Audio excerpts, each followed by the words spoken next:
Boa noite a todas e todos.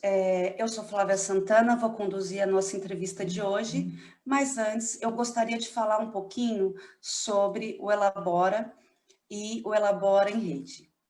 O Elabora, ele foi criado pelas irmãs Alana e Larissa Roxo, numa perspectiva de colocar no mundo tudo aquilo que elas acreditam que favoreça a vida, né? E aí, quando veio a pandemia, nós pensamos em maneiras alternativas de continuar em contato com as pessoas que acompanham o trabalho do Elabora, mas por meios virtuais. E aí nasceu o Elabora em Rede, e da Elabora em Rede, o Elabora Entrevista, que hoje traz o Bruno Langiani, gerente do Instituto Sou da Paz, para a gente falar um pouquinho sobre os impactos da flexibilização das armas no Brasil. Boa noite, Bruno, tudo bem? Boa noite, obrigado pelo convite, Flávio. É um prazer estar aqui para a gente falar desse assunto. E eu gostaria um pouco que você se apresentasse para o nosso público, dissesse um pouquinho da sua experiência profissional, do Instituto, o que o Instituto faz. Legal, meu nome é Bruno Langiani, eu tenho 38 anos, minha formação acadêmica é em Relações Internacionais e Direito, e profissionalmente eu comecei minha carreira trabalhando no setor público, na Prefeitura de São Paulo, inicialmente aí com projetos de inclusão digital, depois cooperação internacional, e também trabalhei bastante tempo na área da cultura, mas enfim, sempre dessa perspectiva de contribuir para políticas públicas, né? E há 8 anos eu fui convidado para trabalhar no Sou da Paz, que é uma organização que está baseada em São Paulo, mas que atua no Brasil inteiro com políticas públicas de prevenção e redução da violência. Nós atualmente temos aproximadamente uns 30 colaboradores, com diversos perfis, e a gente faz desde trabalhos mais ligados à prevenção de violência, trabalho com juventude, mas também coisas mais ligadas à estrutura mesmo do sistema de segurança, né? Trabalhos com polícia, justiça, sistema prisional, e dentro desse rol está a temática de controle de armas de fogo e munição, que é um tema central aí para atacar a questão da violência no Brasil. Então, Bruno, em 2003, a gente teve a criação do Estatuto do Desarmamento, né? E aí, eu gostaria que você falasse um pouquinho como isso gerou avanços, né, dentro dessa política antiarmamentista, né? Se houve uma redução na posse e porte de armas no país com essa política, para a gente só fazer uma contextualização do que era e do que é hoje. Não, excelente. A gente tem esse processo, em 2003, acho que é importante a gente falar, inclusive, desse processo, porque acho que foi a primeira vez que a gente teve aí uma lei aprovada com uma grande mobilização pública, que pressionou aí vários governos. Essa mobilização começou ainda no governo Fernando Henrique, e pressionou o Congresso a aprovação de uma legislação de controle de arma de fogo e munição mais ampla, né? Então, primeiro, o que foi o Estatuto do Desarmamento? Muita gente lembra do Estatuto do Desarmamento muito vinculado só à ideia de campanha de entrega de armas, né? Isso, de fato, foi uma possibilidade oficializada pelo Estatuto do Desarmamento, um incentivo para que as pessoas entregassem suas armas e, com isso, tivessem uma indenização, mas esse foi um ponto só do Estatuto do Desarmamento, que é uma lei que trouxe importantes ferramentas para a polícia. Então, ela criou bancos de dados nacionais, tirou essa informação sobre arma de fogo dos estados e trouxe para o nível federal, criou alguns crimes que não existiam para a polícia poder combater, por exemplo, tráfico internacional de armas, comércio ilegal de armas. Mas o principal ponto, que é o ponto acho que mais trouxe avanços, é a questão de controlar o acesso à arma de fogo, né? Então, o que eu quero dizer com isso, né? O Estatuto, ele limitou quem podia andar armado às carreiras que, de fato, trabalham com defesa e segurança pública, e para quem quisesse comprar arma, e acho importante a gente dizer que o Estatuto do Desarmamento nunca proibiu as pessoas de comprarem arma, ele trazia uma série de requisitos. Então, a pessoa precisava ter mais de 25 anos, trabalhar, ter uma residência fixa, passar por um teste psicológico, passar por um treinamento com arma, justificar a necessidade, e essas questões reduziram bastante a entrada de armas em circulação, né? Por que isso foi importante e quais foram os impactos disso? Isso é importante porque muita gente não sabe, mas a arma que está no crime, a gente faz várias pesquisas sobre o perfil dessa arma apreendida, 70% é uma arma nacional, né? Então, fabricada no Brasil, vendida no Brasil, em algum momento da sua cadeia ela desviou e foi parar na mão do crime. Então, controlar o acesso ao mercado legal, ele impacta o mercado ilegal. A outra questão é que a gente já tinha um grande volume de ocorrências que são praticados, a gente não gosta muito de falar sobre isso, mas pelo tal do cidadão de bem, né? Uma pessoa que comprou a arma com uma motivação super nobre, achando que ia usar isso para defesa, e acaba usando essa arma numa briga de vizinho, numa briga de trânsito, numa briga com a mulher, né? Então, esse controle da entrada de armas foi muito significativo para o Brasil. Tem algumas estimativas feitas por economistas de que, olhando como estava a curva de crescimento de homicídios, a partir do Estatuto de Desarmamento, como ela começa a estabilizar, então fazendo essa diferença, mostrando que o Estatuto provavelmente salvou entre 120 e 160 mil vidas, e mesmo a taxa de crescimento dos homicídios que crescia antes do Estatuto, antes de 2003, por volta de 7% ao ano, isso passa aproximadamente 0,5, 0,6, né? Então, obviamente, quem trabalha com segurança pública, quem trabalha com violência, sabe que não tem uma única medida que vai dar conta de tudo, mas é comprovado que controlar bem arma de fogo e munição traz resultados positivos para o controle da violência. Aí vem o Bolsonaro, que desde a campanha defende a flexibilização das armas no país. E logo que assume, em 15 de janeiro, ele já assina um decreto alterando a regulamentação do Estatuto do Desarmamento. Que mudanças ele implementou a partir dessa medida? Então, acho que o primeiro ponto que você chama atenção, Flávia, é essa questão de, enfim, de ser um tema muito central de toda a campanha, e acho que vale a gente falar também sobre o meio escolhido pelo presidente Bolsonaro para fazer essas mudanças, né? Porque o Estatuto do Desarmamento é uma lei federal que, como eu comentei, demorou bastante tempo sendo debatida no Congresso até ser aprovada, né? Que, enfim, é a casa das leis, o lugar adequado para a gente fazer esse debate. O presidente Bolsonaro, enquanto deputado, tentou uma série de projetos de lei que nunca conseguiram andar, nunca conseguiram tramitar. Então, o fato do presidente Bolsonaro escolher fazer isso por decretos e portarias já é um jeito de fugir do debate público, de fugir do lugar adequado para esse tipo de mudança. E o presidente Bolsonaro fez esse decreto de janeiro, foi o decreto que inaugurou, mas ao todo foram 22 decretos e portarias, todos na linha de uma flexibilização. O que mudou, né? Acho que é importante para as pessoas entenderem. Em primeiro lugar, facilitou-se muito o acesso à arma, essa compra de armas para ter em casa, para ter no comércio.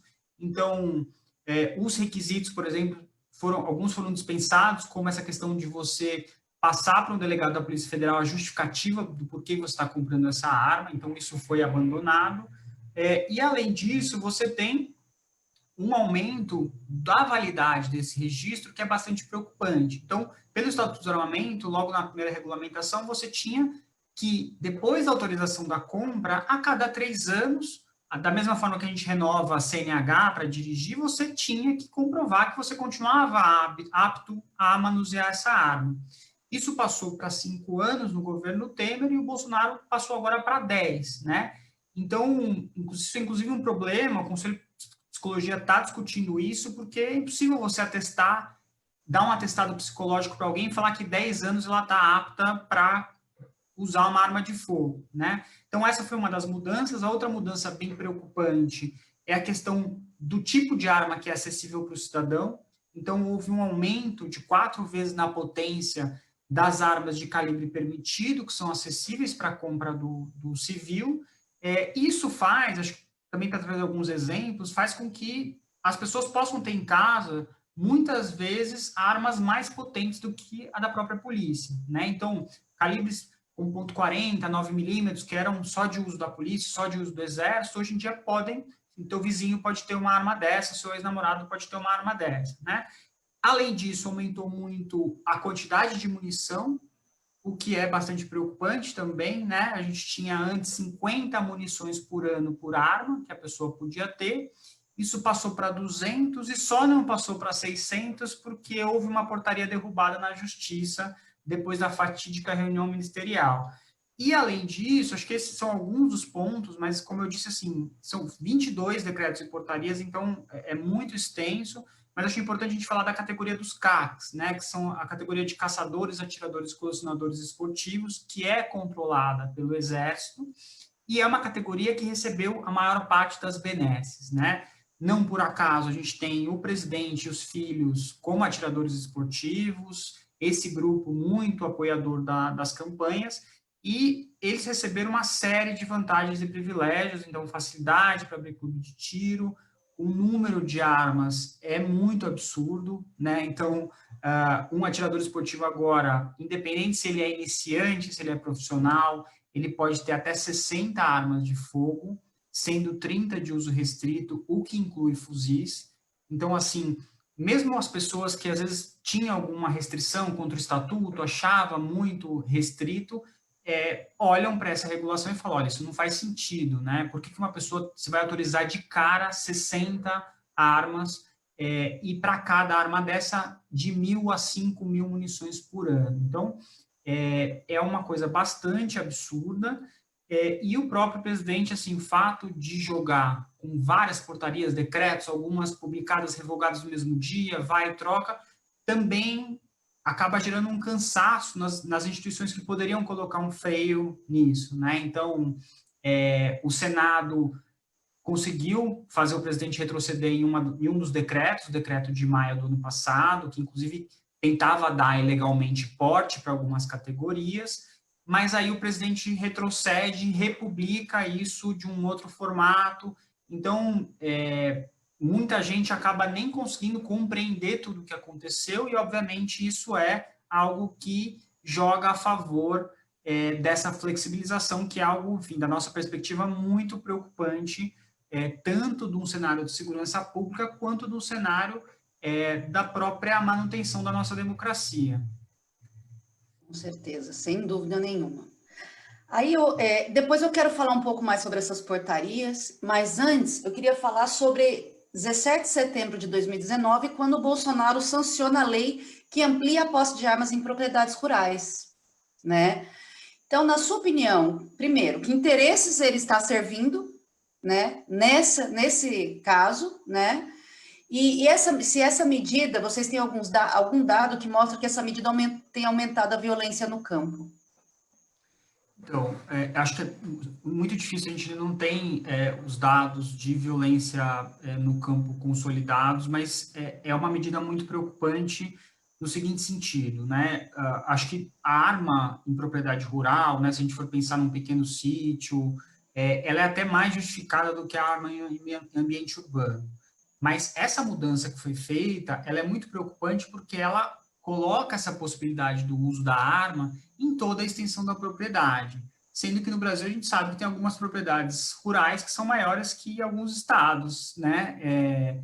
São áreas super extensas, inacessíveis praticamente pelo poder público, e quando você dá essa possibilidade de alguém colocar uma arma na cintura e circular legalmente em toda a propriedade, você obviamente está acirrando a possibilidade de conflitos rurais e acirrando a possibilidade de pessoas com grande poder econômico de praticar barbaridades aí com essa arma de fogo, né? Então, num país nosso, que a gente tem observado um crescimento estrondoso da grilagem, com uma conivência, uma negligência do poder público, um crescimento estrondoso de invasão de terras indígenas, um crescimento estrondoso de mineração em área ilegal ou em áreas do governo, né?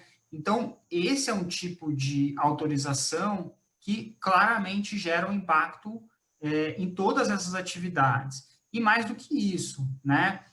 A própria questão de fiscalização ambiental, seja ela relacionada à questão de evitar desmate, de evitar queimada, ou a proteger animais silvestres, né? Da fauna brasileira, ela fica bastante prejudicada, e isso a gente tem visto o aumento de notícias de fiscais do governo, fiscais do próprio governo federal, que estão sendo ameaçados e tomando tiro durante fiscalização, né? Então, quando você abre a possibilidade de caçador comprar um número mais alto de arma, a possibilidade de um proprietário rural ter um número maior de armas e circular em toda a propriedade, você torna alguns lugares do Brasil que já são muito pouco fiscalizados e sem lei, e onde há uma preponderância muito grande do poder econômico, fica muito difícil de você fazer prevenção criminal e evitar a ocorrência de abusos, né? Então, essas denúncias de milícias rurais, que, enfim, que atacam aí colonos, movimentos sem terra, indígenas, etc., ela tende a crescer muito e propiciada, né, estimulada por uma medida feita pelo próprio governo federal nessa área de arma e munição. Ai, com certeza. Nossa, é assustador o cenário. Agora, falando um pouco dessas portarias que foram revogadas, Bruno, elas eram portarias do Comando Logístico do Exército, portanto, decisões que tinham um caráter exclusivo do Exército, mas que foram revogadas pelo Bolsonaro, né? Isso significa menos controle sobre importação, rastreamento, identificação de armas de fogo e munição, né? E o Ministério Público foi em cima dizendo que era uma revogação inconstitucional, viola a Constituição porque o papel é do Exército, né? Como vocês veem isso? E eu queria saber como isso impacta na segurança pública, porque eu acho que também isso deve dificultar, inclusive, a investigação criminal, certo? Não, com certeza. Acho que foi muito bom você trazer esse episódio, né, que é um dos episódios absurdos, né? Acho que só para contextualizar para as pessoas, o Exército, acho que as únicas medidas positivas que a gente teve durante essa gestão que foram 3 portarias do Comando Logístico, uma para criar um sistema de rastreamento de arma, munição, inclusive explosivos, blindagens, coletes balísticos, coisas que, obviamente, têm um impacto gigantesco na segurança pública e combate ao crime organizado. Só para dar o exemplo, esse crime agora que nós tivemos em Botucatu, um grande sitiamento aí da cidade para assalto a banco, todos os itens utilizados pela quadrilha fazem parte do que constituiria esse sistema de rastreabilidade do Exército, né? Então, carro blindado, explosivo, arma, munição, tudo estaria dentro desse sistema. Uma portaria que melhorava a marcação de armas de fogo, né, dificultando raspagem, trazendo marcações internas, e uma portaria de marcação de munições, né? O Estatuto do Armamento trouxe uma inovação que é referência no mundo inteiro de obrigar, pelo menos, as forças policiais e de segurança a usarem munição com uma marcação no estojo. Então, ela recebe uma gravação de lote, um número de lote nesse estojo. Isso é fundamental para você esclarecer crimes, né? E por que o Exército fez essa mudança agora? Porque o Exército estava sendo muito pressionado, tanto por uma auditoria do Tribunal de Contas da União, que viu uma série de falhas nessa fiscalização de produtos controlados, quanto o próprio assassinato, a execução da Marielle e do Anderson Gomes, em que foi verificado que a munição que foi usada nessa execução era uma munição comprada pela Polícia Federal em 2016. Aí houve um inquérito civil que foi pesado em cima do Exército e comprovou uma série de falhas nesse mecanismo de marcação, e aí, por conta disso, algo que estava sendo gestado desde 2018, né, a Marielle foi executada em 2018, foi publicado agora na gestão Bolsonaro em 2020. Essas portarias foram publicadas em março e abril. Só que, obviamente, é uma portaria que desagrada a indústria de arma, né, que não quer assumir o seu compromisso com essa participação dos seus produtos na violência, e agrada, enfim, alguns grupos de apoio do presidente que foram em cima, loucos, para fazer as críticas, né? E aí, por conta disso, a gente teve aquela revogação estranhíssima, uma ordem do presidente pelo Twitter, e como você disse, era um assunto, um poder regulamentar exclusivo do Exército, né? Então, o Exército estava fazendo o que lhe era demandado.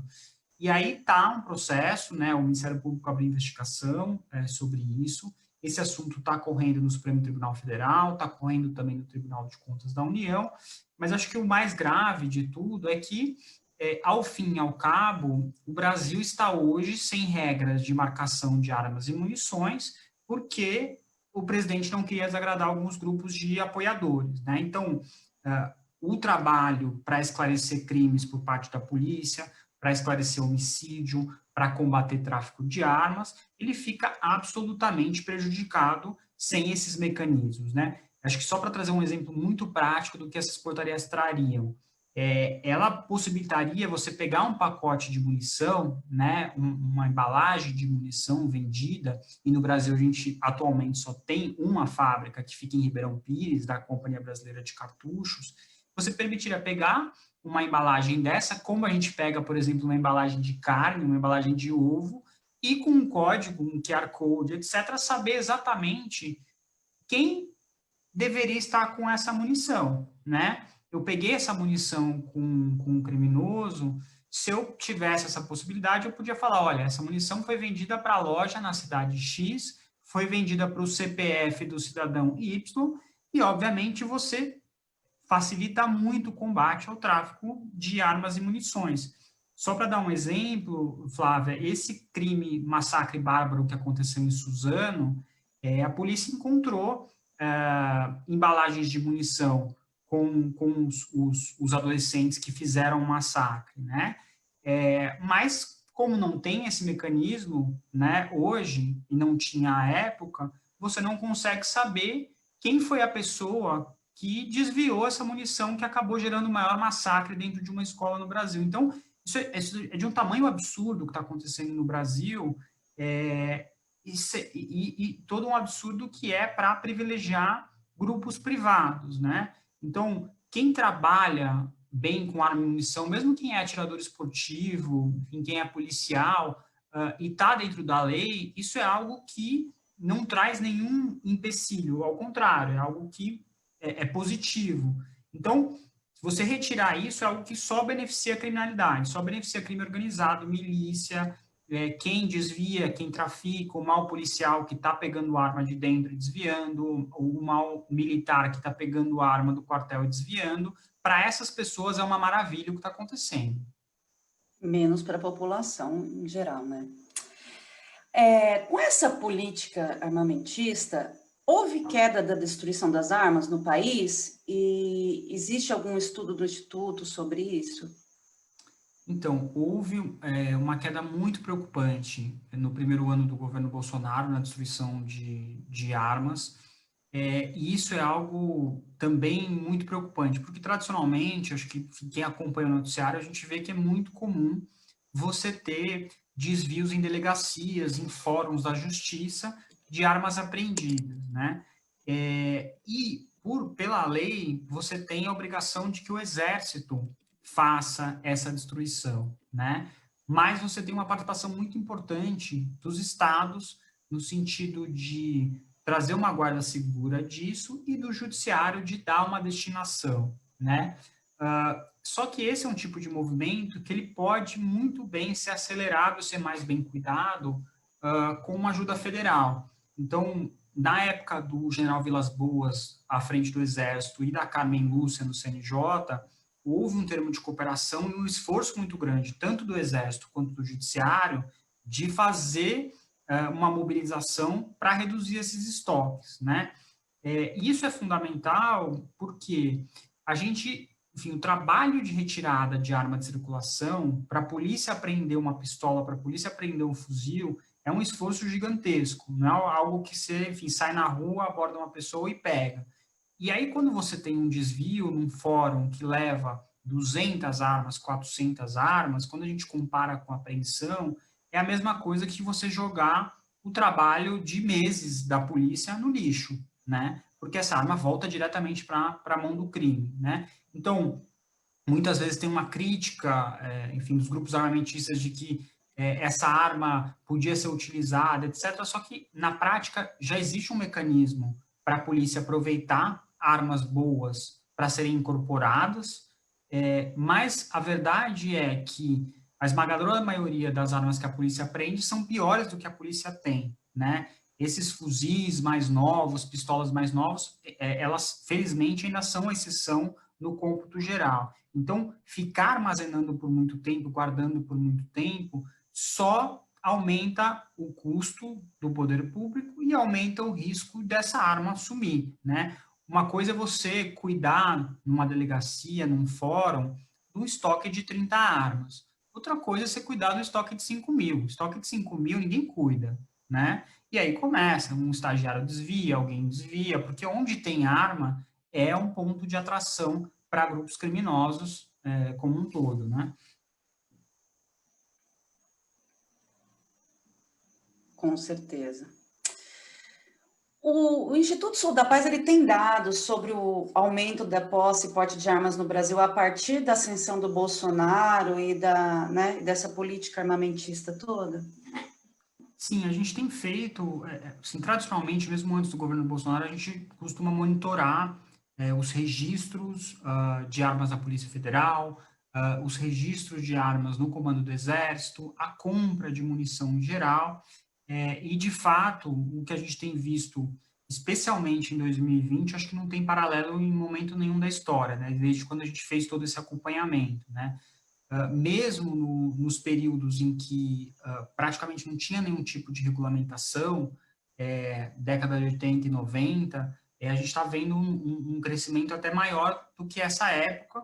E aí as pessoas perguntam, né? Perguntavam em janeiro, mas o que vai acontecer se a gente facilitar a compra, etc. E no caso do Brasil, não é algo nem que a gente precisa fazer projeções super robustas metodologicamente, fazer vários cálculos, porque na prática o Brasil já teve um momento em que foi totalmente regulamentado, que as pessoas compravam armas como loucas, no mapping, enfim, em lojas de departamento, saíam com a arma comprada. E quando a gente olha esse momento do Brasil, é o momento que mais cresceu o homicídio, né? Mesmo assim, o estado de São Paulo, que é o estado que a gente mora, né? O estado do desarmamento, ele não resolveu 100% da violência, mas teve uma contribuição muito forte para a redução de homicídios e mesmo para a circulação de armas ilegais, né? Se alguém tiver curiosidade, entrar no site da Secretaria de Segurança, né, que tem uma série histórica aí de estatística, você olhar a quantidade de armas apreendidas em 2003, que foi o último ano antes do Estatuto entrar em vigor, São Paulo apreendia mais de 40 mil armas por ano. Hoje em dia, a gente apreende menos de 15 mil. Então, assim, é óbvio que não está mil maravilhas, mas é um avanço gigantesco, né? Você ter um risco menor de encontrar alguém armado na rua é algo que traz um benefício gigantesco. Com certeza. E, na sua opinião agora, né, existe uma relação histórica entre regimes autoritários e política armamentista? Então, tem enfim, o Bolsonaro adora falar essa questão, né, de que, enfim, governos autoritários desarmaram a população, mas isso, enfim, historicamente não tem esse paralelo, e pelo contrário, né, a gente vê governos autoritários armando a população, na verdade, não armando a população como um todo, né, armando grupos de apoio. Então, a gente viu isso, enfim, de governos de várias matizes. Na Venezuela, por exemplo, você tem essa questão de criação de grupos armados para defender o governo. E no caso do Brasil, né, primeiramente, né, se a gente olha o discurso da campanha, vinha muito esse discurso mais tradicional de que não, a gente precisa dar arma para o cidadão. Bom, mas já podia comprar arma antes. Mas, enfim, esse era um pouco o discurso de fachada. Depois a gente teve, né, o caso quando começa a ver as flexibilizações, os absurdos, 60 armas, 600 munições por pessoa, pode comprar pólvora, pode recarregar munição em casas, começa a olhar friamente, você fala, bom, não é só para proteger a casa, tem alguma coisa a mais nesse roteiro, né? E aí a gente teve, enfim, aquele vídeo divulgado da reunião ministerial, que não era para ser divulgado, era uma reunião fechada, em que o presidente claramente afirma que ele quer armar apoiadores para se contrapor a opositores políticos, né? É por isso que essa discussão, enfim, é uma discussão que tem que ser de todo mundo, né? Não é uma discussão de quem quer ou não quer ter arma, que pretende ou não pretende comprar arma. Ela tanto nos afeta em termos de segurança pública, né? Hoje a gente está no momento em que as pessoas, a gente vai ter um crime mais armado, certamente, né? Porque se ampliou muito a compra de armas e munições sem controle, sem rastreabilidade, mas tem essa outra questão que também é muito mais ampla, sobre a ameaça à nossa democracia, né? Se a gente tem um presidente estimulando a criação de milícias armadas, estimulando o comportamento violento contra opositores, isso é algo muito grave, né? Acho que a gente não precisa ir longe.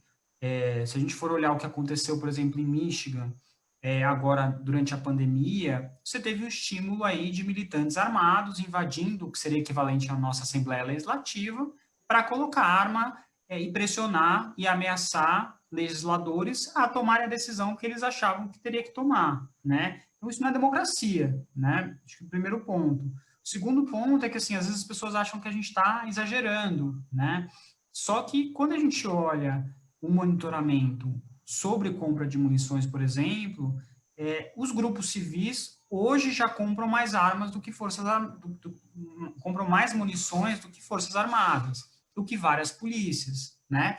Então, não acho que seja um alarmismo a gente estar levantando essas questões e provocando, obviamente, as instituições, como o Instituto Sul da Paz tem feito, para se contrapor a flexibilizações ilegais, para olhar invasões de competência, para olhar se algumas das medidas não estão sendo tomadas não para beneficiar uma população em geral, uma política pública, mas sendo tomadas para beneficiar alguns grupos privados, sejam esses grupos que a gente comentou, seja indústria nacional, seja indústria estrangeira, né? Então, são questões, acho que extrapolam muito a questão só de arma de fogo e munição. Uhum. E aí, já que você citou a fatídica reunião ministerial de 22 de abril, você acha que aquele discurso do Bolsonaro, naquele momento, estimula a desobediência civil e o uso dessas armas em qualquer situação que a pessoa se sinta, né, no direito de usar? Com certeza. Acho que não só nessa reunião, a gente teve falas, não só do Bolsonaro, mas de outros ali presentes, falando sobre enfrentar polícia armada, né? Então, o que enfim, se você for pensar pela própria lógica do Bolsonaro, que tem esse discurso de apoio às polícias, etc., a gente vê um discurso forte de desobediência civil contra medidas sanitárias, que são medidas que é para proteger as pessoas, para proteger a vida, né? E a gente tem se preocupado, inclusive, com isso, né? Um cenário em que a gente tenha cada um fazendo o que quer e impondo a sua vontade por arma de fogo, é um cenário que coloca não só todos nós em risco, mas é um cenário que coloca também as forças de segurança em risco, né? A gente tem falado muito sobre isso e teve um caso aqui o ano passado em São Paulo, né?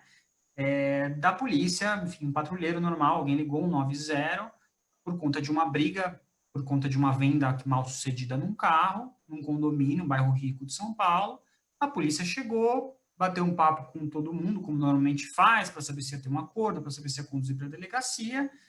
Deu 5 minutos, uma das pessoas que estava na briga subiu no prédio, pegou uma arma e começou a disparar nos policiais, né? Então, esse é o tipo de coisa que a gente tinha um pouco varrido, né, do Brasil, que não era mais tão comum, mas agora, com um cenário em que, enfim, os registros de civis, provavelmente em 2 anos de Bolsonaro, vão dobrar dentro do que ele estava, o que vai gerar uma questão de risco também para os profissionais de segurança, né? E eu acho que a gente torce para que isso seja revertido, mas se não, caso não se reverta, né, Flávia, a gente muito provavelmente vai ter que ter, vai ter que ter algumas mudanças de comportamento muito tristes de países descontrolados, né? Então, essa questão de atentados em escola, essa questão recentemente que nós tivemos de um acidente num condomínio de luxo no Mato Grosso, né, envolvendo adolescentes que praticavam tiro esportivo, né? Na minha época, os meus pais, quando eu era pequeno e eu queria ir na casa de algum amigo, a preocupação era ligar para saber se tinha algum adulto. Se a gente continua nesse movimento, a preocupação agora dos pais é também perguntar se tem arma em casa, né? Porque se a gente continua nessa escalada e sem nenhum tipo de controle, vale lembrar que, inicialmente, o decreto de armas previa que a pessoa comprovasse um cofre, caso tivesse criança em casa ou alguém incapaz. Isso depois foi dispensado e essas coisas vão, enfim, saindo como se fossem meras burocracias ou questões para restringir. Então, acho que são coisas muito preocupantes que, frente à explosão de venda de armas e munições, se nada for feito, infelizmente, a gente vai ter que tomar alguns outros cuidados no nosso dia a dia. Né? E o que eu acho importante também, sabe, Bruno, é que a sociedade reflita que ela não pode só reagir quando acontece com ela. Quando acontece comigo uma situação dessa, daí eu reajo. A gente tem que começar a refletir no que pode acontecer a partir dessas flexibilizações todas, justamente pelo que você falou, porque daqui a pouco a gente vai estar num nível de barbárie, que é isso, você não vai poder mais sair de casa, porque você corre o risco do seu vizinho estar num dia ruim, e atirar em você. Ou você não vai deixar seu filho mais brincar com o amiguinho, porque a questão não é mais o adulto estar em casa, mas é um adulto armado ou uma criança com acesso à arma do adulto. Então, assim, a gente vai virar uma civilização bárbara, né? E porque as pessoas estão com um péssimo hábito de só refletir quando acontece comigo. Quando acontece comigo, aí eu, não, agora eu vou pensar nisso. Né? Então, a gente tem que começar a prevenir e fazer análise de dados mesmo, históricos, né? Como a gente era, o que aconteceu aqui com o desarmamento e o que aconteceu depois que voltou, né? Começar a fazer essa reflexão profunda como sociedade, aí que tá, não como determinados grupos, porque, obviamente, enquanto a política for pautada por interesses econômicos, esses interesses vão colocar suas questões e vão manter privilégios, e privilégios que acabam com vidas, né? Com certeza. E eu acho que esse ponto que você traz, acho que é muito central, né, Flávia, porque a gente está vendo um governo que, além de tudo, é impermeável a uma participação social mais tradicional, né? Então, nessa temática das armas, tem alguns grupos de interesse que são bastante poderosos e que sempre têm uma porta aberta independente do governo, né? A Taurus tem lobista em Brasília fixo e marca a reunião e senta com o Exército a qualquer momento, ou senta com o Ministério da Justiça a qualquer momento, ou vai no Planalto a qualquer momento, né? Mas quem ouve as mães que perderam filho por arma de fogo, né? Quem ouve as associações de pessoas que, enfim, ficaram lesionadas de forma permanente por arma de fogo, né? Essas associações e esses grupos de interesse, eles obviamente não conseguem, enfim, serem ouvidos, especialmente quando a gente fala aí de uma flexibilização que está sendo feita intramuros no âmbito do executivo, né? Que não está sendo levada em esferas que estão um pouco mais abertas a esse debate público, né?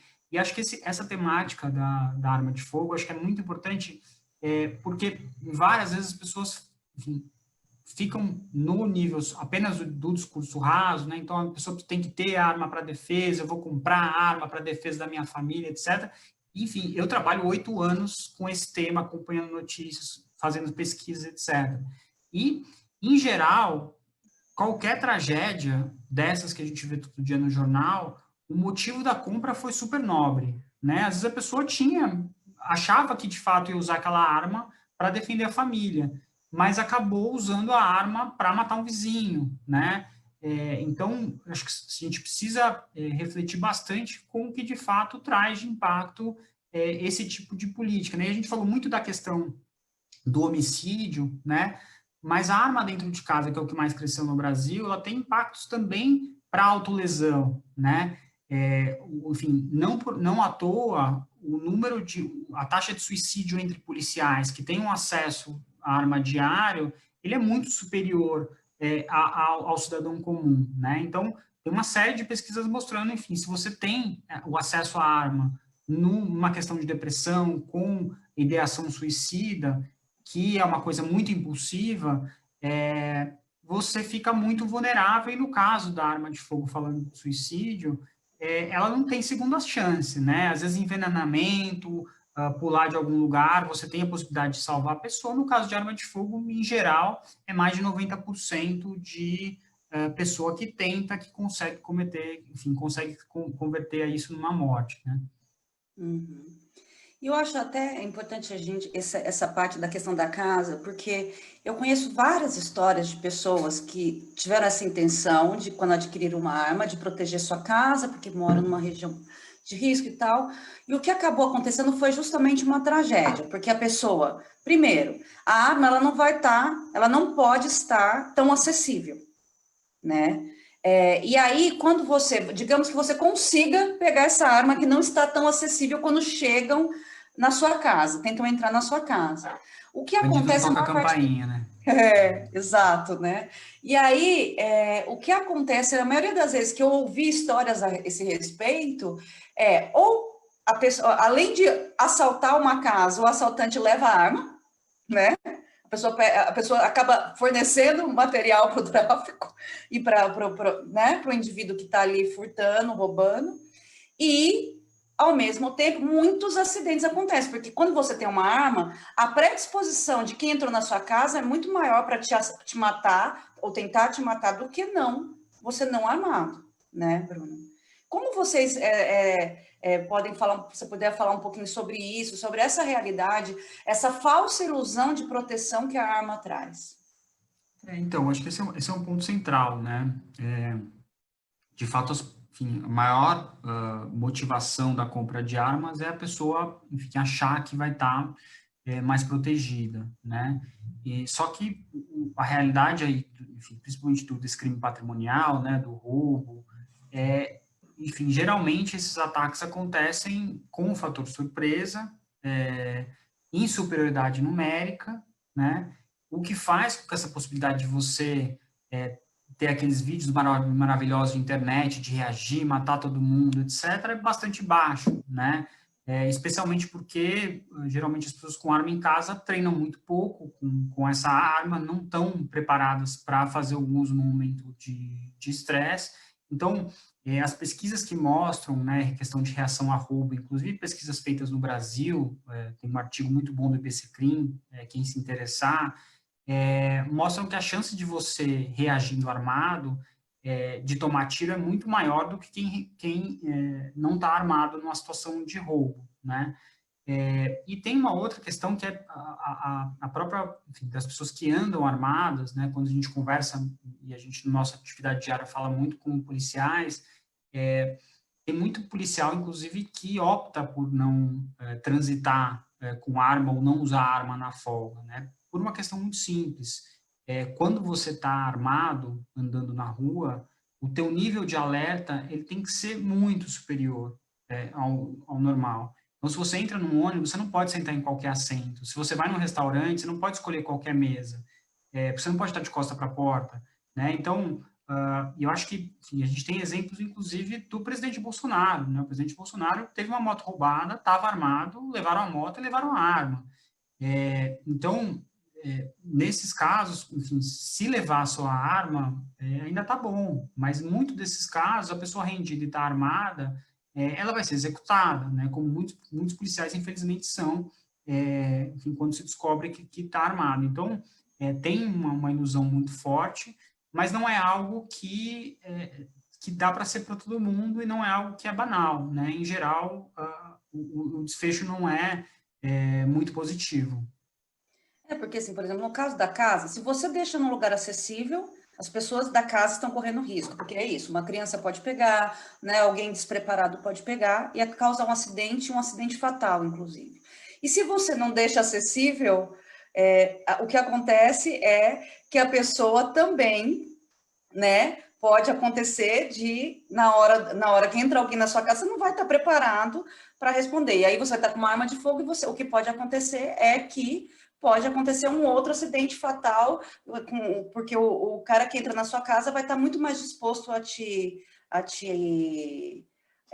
dar um tiro do que não estaria se você não tivesse armado, né? Acho que esse ponto que você traz, ele é muito central, né? E os artigos acadêmicos, inclusive, discutem isso. Você tem um equilíbrio que não funciona, né? Se você deixa a arma muito à mão e pronta para uso, você aumenta muito o risco de acidentes ou de que alguém leve tua arma embora, né? Você não pode ter nenhum colaborador que entre na tua casa porque, enfim, é um objeto de desejo, é um objeto que vale muito, né?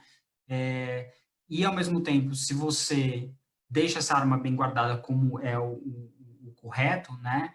Inacessível, eventualmente dentro de um cofre ou com algum código escondida, ela não vai estar de pronto emprego para uma situação que você precisar, que geralmente é uma situação de surpresa, né?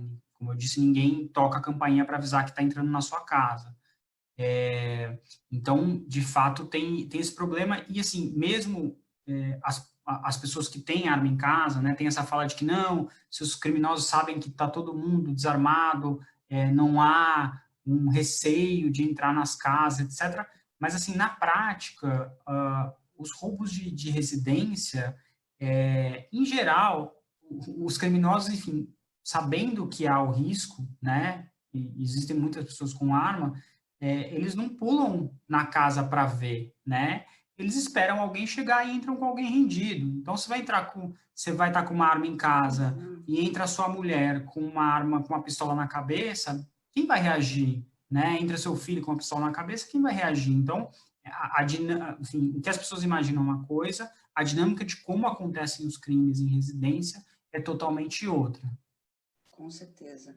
Eu já vi muitos casos tristes assim, desse jeito, da pessoa reagir e ter um filho agora paraplégico, um filho. Por que isso? Porque assim mesmo, entrando o criminoso com uma arma na cabeça de alguém, a pessoa ainda acha que ela vai se defender, né? Uhum. É uma ilusão muito perigosa, na minha Uhum. concepção. Agora, eu queria saber um pouquinho, assim, qual tem sido a visão desses profissionais que trabalham com arma, né? Dos policiais, do exército, como eles estão em relação a essa política toda armamentista e que estimula tanto essa flexibilização? Acho que tem um pouco de tudo, né, Flávia? A gente tem, enfim, tem um apoio do Bolsonaro muito grande em vários estratos das polícias, então tem alguns apoios cegos que, enfim, independente da medida, estão aderindo.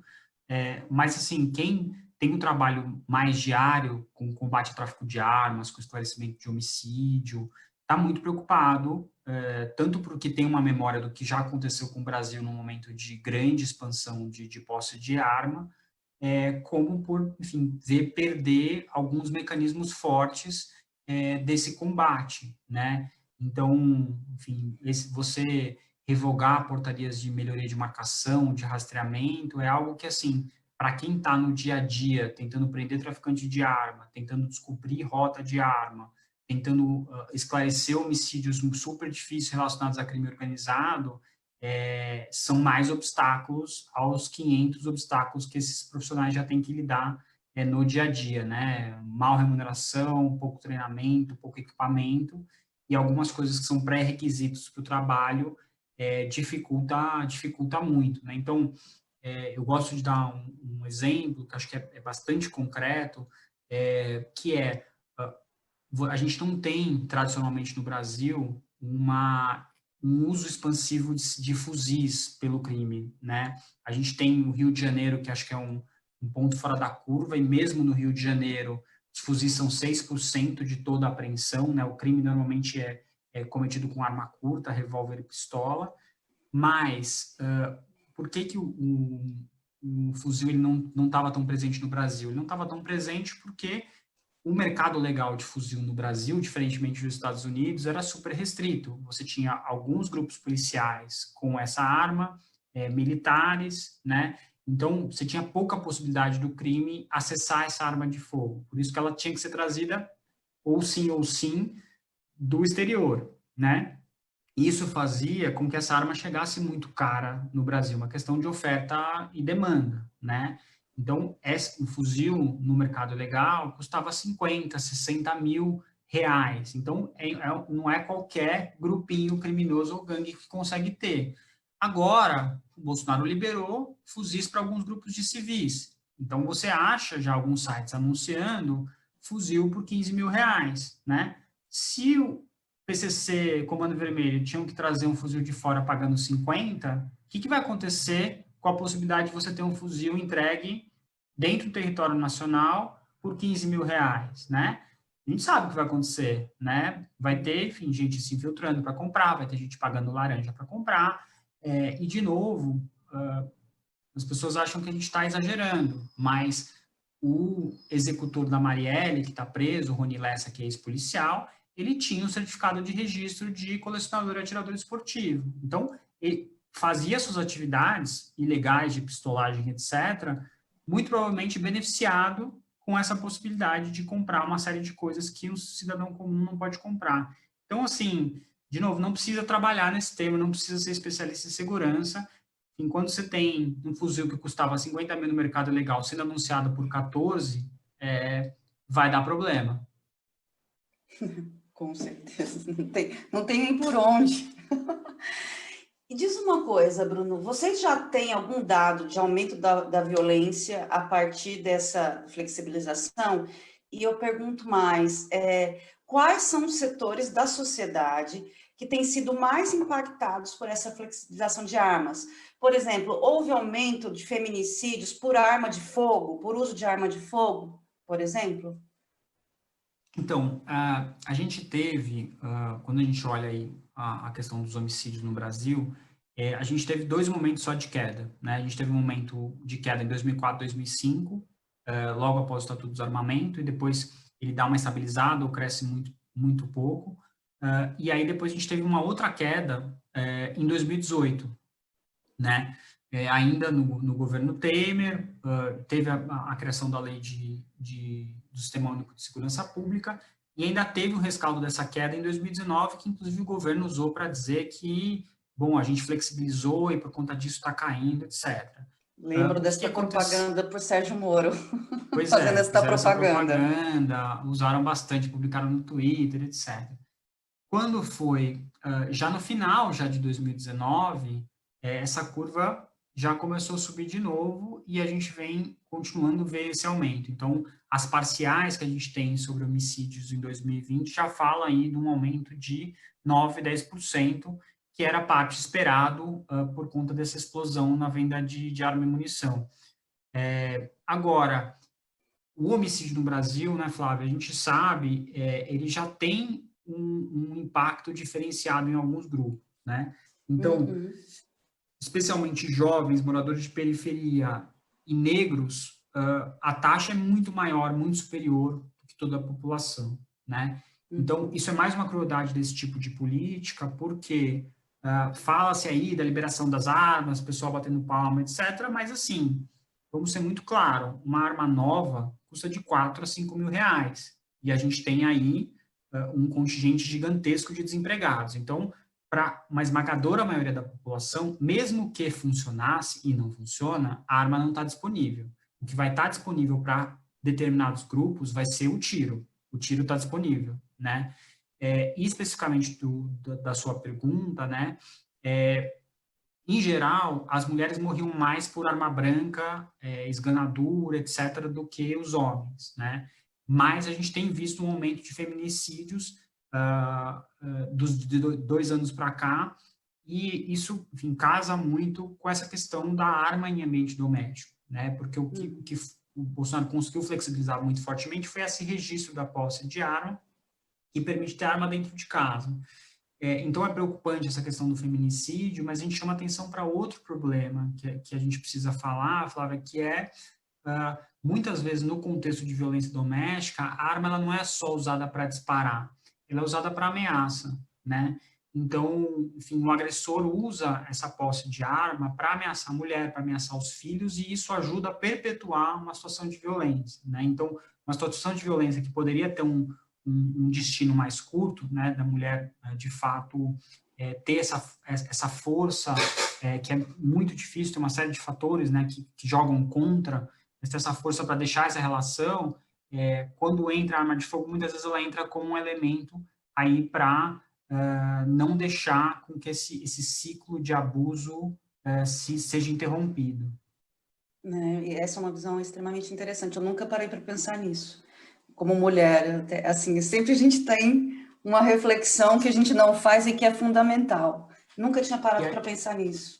E aí, Flávia, acho que só assim, para a gente também falar de vitórias, né? Não falar só, é porque o nosso trabalho está muito um trabalho de trincheira mesmo, né? De tentar evitar retrocessos, mas recentemente o Sodapass participou de um processo que culminou numa aprovação de um projeto de lei que obriga os delegados, no caso de denúncia de violência doméstica, a fazer checagem se o agressor tem arma e, em caso positivo, fazer uma apreensão cautelar, né? Então, isso é uma coisa que, sim, uma ótima notícia, é bom que as pessoas saibam também, que a gente ajude a divulgar, porque também é uma medida que contribui para prevenir, enfim, casos mais graves, né? Então, você sabendo pode levar essa denúncia e o delegado é obrigado aí a pedir essa medida cautelar e recolher essa arma antes que algo mais grave aconteça.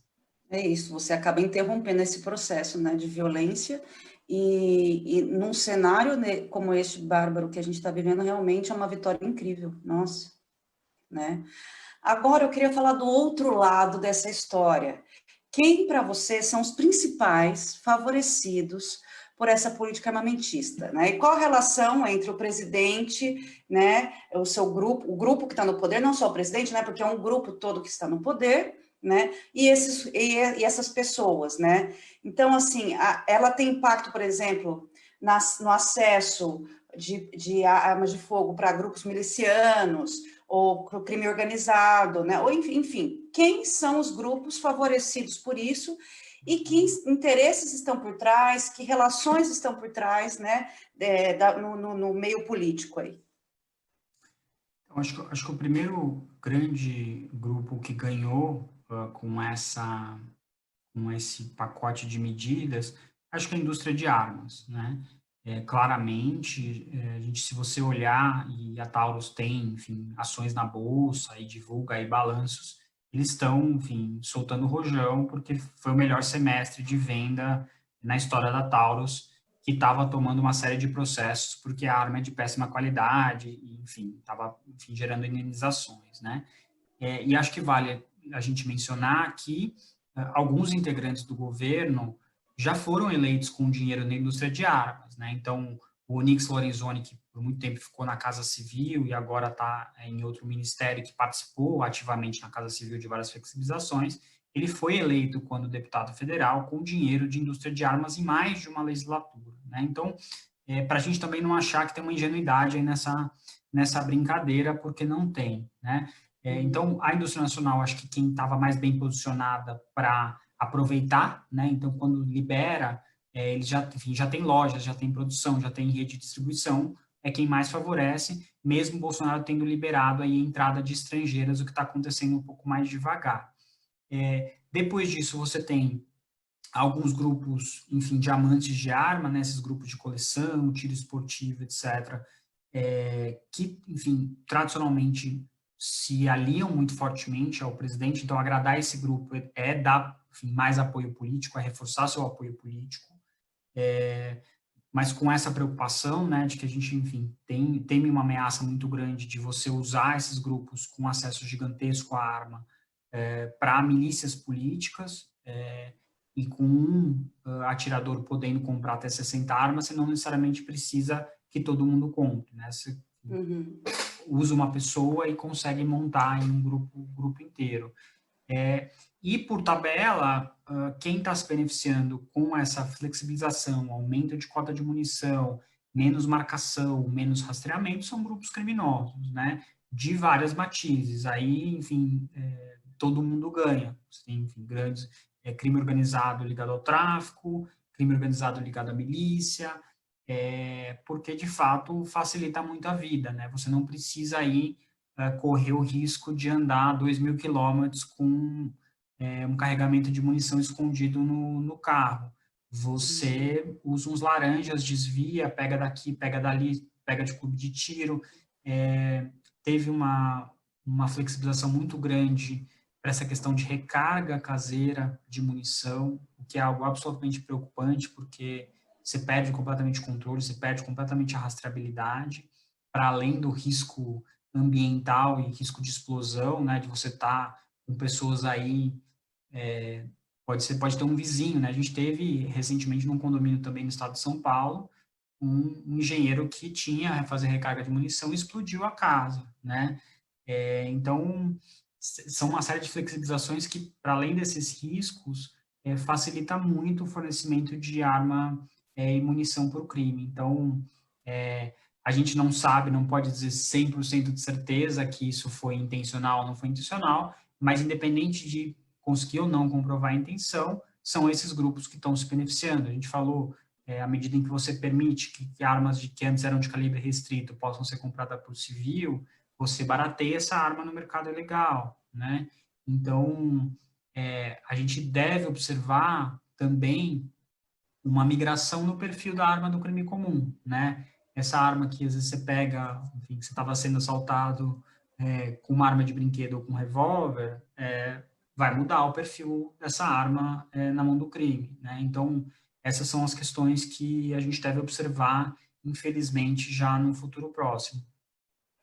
E eu incluiria aí também, né, esse pessoal que está invadindo terra indígena, é beneficiado, porque assim está rolando também uma mortandade no campo, né? Principalmente esses desmatadores, esses que estão ganhando área aí, né? Para tanto produzir como para explorar a riqueza, recurso mineral, também estão sendo favorecidos, porque está um descontrole enorme, assim, o número de quilombolas, indígenas, produtores rurais sem terra, que estão sendo assassinados no governo Bolsonaro é enorme para quem está acompanhando, assim, de perto esses dados, né, Bruno? Não, com certeza. Acho que essa questão, enfim, dessas milícias rurais que impactam uma série aí de grupos é muito preocupante e você tem um ataque em muitas frentes, né, Flávia? Você tem um ataque no sentido de fornecimento de arma, você tem um ataque no sentido de enfraquecimento de fiscalização, você tem um ataque no sentido de legitimar esses grupos criminosos como se legítimos fossem, né? Então a gente teve, enfim, grileiro e garimpeiro sendo recebido no Planalto, né? Então você passa uma mensagem política muito preocupante com relação a esse tema. E a gente falou um pouco também, mas a questão da caça, né, Flávia? O número Exato. de licenças de caça pelo Exército aumentou muito, sendo que caça a rigor é proibida no Brasil, né? A gente tem só a possibilidade de fazer licença de manejo de espécies invasoras, mas uma hora que você dá uma carteirinha de caçador, um símbolo do Exército para alguém no interior do Mato Grosso e permite ele comprar um monte de arma, um monte de munição, quem vai fiscalizar se ele está caçando só javali, né? Quem vai fiscalizar se ele não está caçando outras espécies? Você não fiscaliza, né? E aí, É nesse sentido, verdade. explode essas atividades ilegais. E é interessante o que você está falando agora, porque é isso, né? Em relação à caça de animais. A gente não parar para pensar a conexão, por exemplo, dessa pandemia com o fato da gente estar invadindo o território dos animais, também desmatando e invadindo mesmo, ocupando, né? Porque é isso que aconteceu agora. E esses animais todos, eles são, assim, ainda que fosse para a sociedade pensar egoisticamente, tá? Assim, não considerar o animal, né? Vamos pensar então egoisticamente. Esse animal ele pode ser hospedeiro de inúmeros vírus, parasitas, que são letais para os seres humanos. Então, nada disso está sendo pensado, nada disso está sendo considerado, né, Bruno? A gente está destruindo num nível, assim, de desumanidade, de predatório, assim, assustador em todos os sentidos, não é? É o que você falou, são inúmeras frentes que fica até difícil para quem está atuando no sentido de conter, né? Controlar isso, porque tem muita coisa acontecendo ao mesmo tempo, e é isso, você revoga um, ele vai e faz outra, e tal, e aí atua, corta aqui na região urbana, ele libera na rural, e assim assim fica muito complicado, primeiro, para quem está atuando no sentido de conter, e para a sociedade compreender o nível de retrocesso que a gente está vivenciando, né, Bruno? Com certeza, acho que inclusive você comentou, né, dos órgãos do Ministério Público Federal, você tem algumas notas técnicas do próprio Ministério Público Federal chamando o que está acontecendo de caos normativo, e talvez não tenha outra coisa da gente chamar mesmo, né? Porque, de fato, foi criado aí um emaranhado que, inclusive, assim, para quem trabalha no dia a dia, é um inferno, né? Você pegar um delegado que o ano passado não, enfim, não sabia exatamente se a arma que ele estava prendendo ali era uma arma de calibre restrito, se era uma arma de calibre permitido, porque isso estava mudando a cada hora, né? E o preocupante, Flávia, é que a gente que faz pesquisa sobre perfil de arma apreendida, a gente vê que, assim, mesmo que, assim, vamos imaginar que a gente conseguisse derrubar todas as medidas que o Bolsonaro fez amanhã, o resultado do que já entrou em circulação fica por 20, 30 anos. Então, para quem tiver curiosidade, entra no site Sou da Paz, vê as nossas pesquisas sobre perfil de arma. A gente está aprendendo hoje, em 2020, muita arma fabricada na década de 80, muita arma fabricada na década de 90, muita arma de fábrica que não existe mais. Então, assim, a nossa negligência de hoje gera consequência por décadas para o Brasil, né? Então, acho que isso precisa ficar muito claro para as pessoas, porque, beleza, vamos supor, acabou o governo Bolsonaro, a gente conseguiu reverter, etc. Meu, se entrou 100, 200, 300, 400 mil armas de fogo, isso vai ficar. Isso fica e vai causar um problema e um transtorno para a segurança pública e vai ceifar vidas por décadas no Brasil. Essa é outra reflexão extremamente importante, né? As consequências do agora, porque parece que é fácil, né? Porque, assim, o reacionarismo, o retrocesso acontece rapidamente, mas a reconstrução e a recuperação dessas políticas de destruição e de retrocessos, elas demoram anos para ser sanadas e para ser superadas, né? E os efeitos delas também, né? Isso é muito importante. Agora, Bruno, eu queria que você falasse um pouquinho como o Instituto Sou da Paz tem empreendido junto com outros grupos, junto com a justiça, com a sociedade, no sentido de minimizar os impactos dessa política armamentista e de reverter muitas dessas medidas também que o governo tem feito para flexibilizar as armas.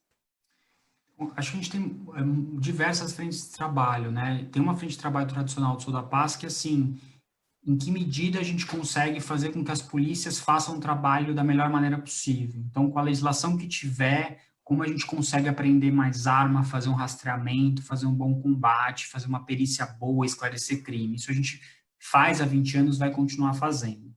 Mas a infraestrutura, né, da regulamentação, ela precisa ter um mínimo. Então, nesse sentido, a gente tem feito um trabalho muito forte de advocacy, de incidência, que ele atua em várias frentes, né? Ele tem uma parte de construção de conhecimento, de notas técnicas, para que, inclusive, a gente consiga fazer um procurador federal entender qual foi a mudança, explicar para um jornalista o que foi que aconteceu, qual é o impacto. Então, tem um trabalho de produção de conhecimento muito alto, e tem um trabalho de incidência, que a gente faz tanto nos órgãos competentes, então, a gente está em diálogo permanente com vários mandatos no Congresso para conseguir, enfim, fazer projetos de decreto para assustar o que foi publicado, para poder fazer audiências públicas, para poder convocar, pedir esclarecimento. A gente tem atuado também na esfera da justiça, na esfera de litigância mesmo estratégica, questionando atos, e acho que, enfim, vale a gente falar dessa ação do aumento de portaria, da portaria que foi suspensa, que foi uma ação do Ivan Valente na Justiça Federal, que conseguiu essa vitória muito importante, mas o subsídio dessa decisão foi a partir de um pedido de lei de acesso à informação que o Sou da Paz fez, e onde a gente analisou e descobriu que a portaria tinha um parecer de um general exonerado, né? Então, a partir dessa atuação nossa, de conseguir analisar esse dado, de conseguir convencer um jornalista de que isso era importante, conseguir emplacar uma matéria num veículo grande, e a partir daí a coisa se desenrola, é um pouco do que a gente tem feito nessa atuação. E a outra frente muito importante é isso que a gente está fazendo, né, Flávia, junto com vocês do Espaço Labora, com esse espaço que a gente agradece, de poder fazer uma conversa, uma explicação e um diálogo direto, seja com a sociedade por meio das redes sociais, seja a partir de rodas de conversa, seja a partir da grande imprensa, para a gente conseguir dar visibilidade à gravidade do que está acontecendo, a discutir os impactos sobre isso e também fazer uma conversa sobre riscos de arma de fogo em geral, né? Porque, independente da legislação, se a gente consegue convencer um número maior de pessoas de que essa solução individual mais traz prejuízo do que benefício, de que a gente precisa procurar uma solução mais coletiva, que valha para todo mundo, que seja acessível não só para quem mora no condomínio ou quem seja fazendeiro, mas para quem mora na periferia também. Então, essa atuação que a gente chama assim de uma atuação mais total, né, em várias frentes, mas de modo muito coordenado e muito pensado, ela tem sido fundamental para a gente tentar reduzir os danos dessa política ao máximo possível. E você já falou até um pouquinho sobre isso, a gente acabou de falar um pouquinho, mas eu queria perguntar para ver se tem mais alguma coisa que pode ser feita. Que desafios futuros você vê para que nós possamos, como sociedade, como organizações do terceiro setor, né, como judiciário, reverter essa política armamentista e mais, que atores devem se articular e se envolver nesse processo para que a gente obtenha sucesso no futuro? Então, acho que um ponto você já traz, Flávia, que é a gente conseguir angariar vários grupos que são mais fortemente impactados com essa política, né?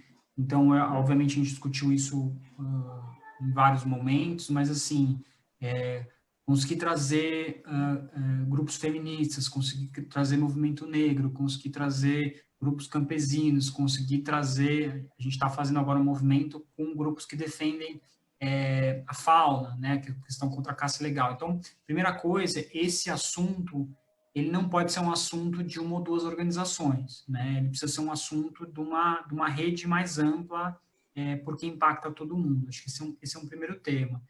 O segundo tema é que a gente precisa conseguir fazer uma provocação e ir revertendo algumas dessas decisões, né, porque isso vai gerando um constrangimento e, de uma certa forma, vai trazendo algum tipo de freio, né? Então, não dá para você ter... enfim, por que as pessoas se escandalizaram com a denúncia do Moro de interferência na Polícia Federal e muitas nem sabem dessa interferência no Exército, né?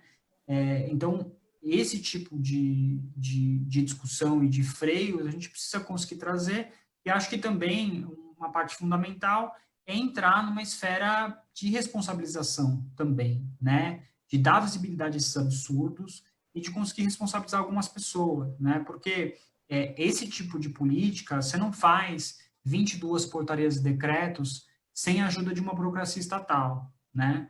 Então, na medida em que a gente vai lá e fala, olha, teve um general de nome tal que fez uma assinatura já estando fora do cargo, teve um parecerista que fez um parecer assim assado, usando um argumento legal, ou que não fez um parecer, ou que deixou de fazer, a gente, infelizmente, precisa fazer uma exposição disso, porque senão fica muito fácil, né? Porque senão parece que o governo federal vira uma pastelaria, né? Então, não gostei assim, faz assado, fiz assim, revogo e faço o outro no outro dia. Só que são coisas que, enfim, afetam 200 milhões de pessoas. Não dá para mudar um negócio porque você gosta ou porque você não gosta, incluir um calibre porque você gosta ou porque você não gosta, porque seu filho quer atirar ou não quer atirar com essa arma, né? Essas coisas são muito absurdas, a gente precisa falar sobre elas, né? Então, acho que a gente convida também as pessoas que estão assistindo a, enfim, seguir as páginas do Sou da Paz na rede social, e se você fizer parte de um grupo de ativistas, se fizer parte de algum desses movimentos, também um pouco se somar a essas frentes aí de defesa que são fundamentais. A gente precisa de todo mundo. Exato, é isso que eu ia falar agora, Bruna. A gente é o envolvimento de todo mundo e cada um tem um papel muito importante nesse processo, né? O que você falou, você tem o Instituto Sou da Paz fazendo um trabalho que pode se juntar com esses grupos de ativismo e movimentos sociais que já atuam para reduzir a violência de vários setores da sociedade. Você tem a justiça, para já responsabilizar aqueles que foram apontados como responsáveis, né? E você tem o jornalismo, muito importante nesse papel de dar visibilidade e expor, o que está acontecendo, e o cidadão comum de buscar informação, né?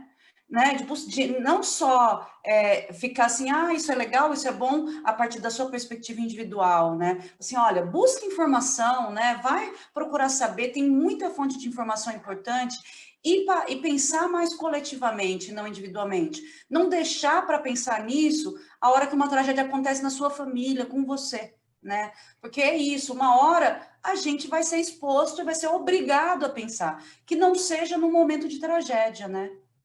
Com certeza, que a gente não espere chegar nesse momento para nos mobilizar e para fazer uma tomada de ação, né? Exato. Agora, eu queria, assim, dentro de tudo que a gente falou, como eu não sou uma especialista no tema, como eu te disse antes, eu sei um pouquinho disso porque eu estou acompanhando todas as áreas do governo atualmente, então eu tenho informações sobre isso, mas também não acredito não ter todas as informações desta área, justamente por eu estar acompanhando tudo ao mesmo tempo, né? Então, se algum tema que a gente não abordou dentro desse grande guarda-chuva da questão das armas, que você considera super importante falar aqui. Nossa, Flávia, acho que a gente foi bastante completo, acho que você foi bem feliz na questão das perguntas, né? Eu acho que tem uma perspectiva que a gente não abordou, que eu acho que é uma perspectiva internacional, talvez, de contar um pouco, né? Porque o Brasil, acho que pouca gente sabe, mas o Brasil é um dos maiores produtores de armas pequenas e leves e munições, e nisso a gente está falando desde espingarda, revólver, fuzil e metralhadora, né? E tradicionalmente o Brasil não só é relevante no mercado internacional, mas é relevante no mercado doméstico, né? Não por outra razão, um principal problema de arma do Brasil é a arma brasileira, né? A arma fabricada aqui, vendida aqui, né? E a gente tinha um pouco de tráfico que a gente falou também há pouco, de questões de algumas armas que não estavam disponíveis no mercado legal, né? Então, você vai ter tráfico do Paraguai, da Bolívia, dos Estados Unidos, trazendo fuzil, trazendo metralhadora, trazendo submetralhadora, armas que você não encontrava. E nós temos uma preocupação agora de que talvez a gente comece a ser um pesadelo também para os vizinhos, né? A indústria nacional era um pesadelo para o Brasil, sempre foi, tradicionalmente, e acho que a gente vai virar um pesadelo para os vizinhos, né? Porque à medida em que você tem essa possibilidade de uma pessoa comprar 30 fuzis, né? A gente vai começar a deixar de ser um receptor de tráfico para ser um emissor de tráfico de armas, né? E aí, nesse sentido, o Brasil assinou a muito custo e ratificou a muito custo um tratado de comércio de armas, mas as chances dele ser implementado nesse governo são muito, muito baixas, né? A não ser que a gente tenha aí uma pressão internacional, ou comece a ver um escândalo maior de armas brasileiras sendo encontradas, enfim, na mão de grupos não autorizados em outros países, né? Então, acho que é um risco também, uma preocupação que a gente tem olhado, e que aí insere mais uma perspectiva de relações internacionais. Nossa, interessante, porque assim, eu já tenho visto políticas em outros segmentos em que países, por exemplo, da América do Sul, já estão notando a interferência das políticas, dos retrocessos implantados no Brasil, já estão se refletindo regionalmente, né? Então, esta é mais uma das políticas de retrocesso, de desmonte do que havia antes, que estão também impactando regionalmente, né? E pode impactar para além do regional, inclusive. Com certeza. Bruninho, eu queria te agradecer imensamente por compartilhar todo esse conhecimento com a gente aqui. Como a gente falou, é extremamente importante que as pessoas comecem a cada vez mais buscar informação e no que a gente puder, a gente contribui nesse sentido, né?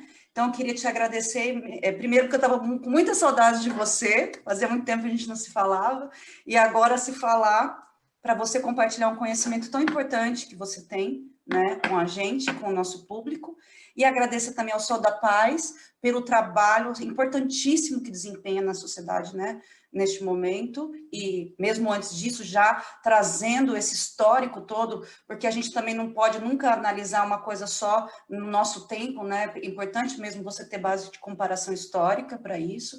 Então, queria parabenizar muito o trabalho do Instituto Sol da Paz, que eu acompanho, Até para acompanhar o governo, eu tenho acompanhado bastante o Sou da Paz e o trabalho que vocês têm feito. E agradecer justamente por você trazer tudo isso para a gente, convidar você também, convidando as pessoas que estão nos assistindo e você, para na próxima sexta-feira, agora 21 de agosto, a gente vai receber o Daniel Castro, que é especialista na questão internacional e vai falar um pouco da relação Estados Unidos, China e Brasil e como isso impacta a economia mundial e regional, né, na próxima sexta. E te falar, te pedir para se despedir do nosso público, mais uma vez falando muito obrigado pela sua participação aqui com a gente. Imagina, Flávia, nós que agradecemos, acho que agradeço em nome do Instituto Sou da Paz, ao Espaço Labora, parabenizar vocês por, enfim, por essa série aí de eventos que vocês têm feito, e foi um prazer, acho que foi, enfim, muito rico, até pela qualidade, enfim, de todas as perguntas e pontos que você trouxe para a gente, que permitiu a gente abordar e fazer uma reflexão bastante completa e bastante honesta sobre esse tema, né? Então, eu agradeço, convido de novo as pessoas a procurarem os canais do Instituto Sou da Paz no Facebook, no Instagram, no Twitter, e se envolver nesse tema, porque a gente precisa de todo mundo, como nós conversamos. Muito obrigada, Bruninho, muito obrigada a todas e todos. Boa noite, Bruno, e boa noite ao nosso público também. Boa noite, cuidem-se todos.